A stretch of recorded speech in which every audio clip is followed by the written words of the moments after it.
မဘာလို့ညဘယ်လာစားရှင်မသူညိုကြောတော့အိမ်ပြောတအောင်ပြောအလာမဲလေး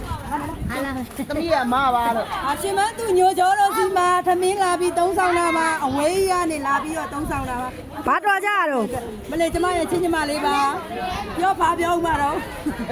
စားလို့ကောင်းလားရှေ့ရမကြီးစားလို့ကောင်းလဲမင်းအရှေ့စားပြလိုက်ပါအောင်ရှင်စားလိုက်ပါတပြင်းပြင်းလေးနဲ့ချက်ထားတာပါမမတို့လာစားတာပါ ဘာလို့လက်ရအောင်သိလားရှင်မသူညိုကြောလက်ရရှေ့ကောင်း တေးကြတာတော့မိုက်လိုက်ရမှာပေါ့ ရှေ့ကောင်းဘာလက်ရပါတယ်ငါကကြီးနဲ့ကြိုက်တယ်ရေးတယ်ဆေးတယ်စားသူခတ်ထားတာဟောလာပြီးတော့စသားသူဆေးထားတာငါမပြောနဲ့ဒါတော့ကိုကြီးပါမိမရပြီးသားပါ ကိုကြီးပါဒါညီမလေးပါလို့ပြောလို့မိမပြအောင်ပါ မိမရပြီးသားပြသေးရမလို့မိမရပြီးသား မိမရပြီပါ ဟာနောက်တစ်ယောက်ယုံမလား ခဏလားဝေခဏလားဟိုမှာသူ့ကိုယ်စိတ်ပြင်မနေမှာဟော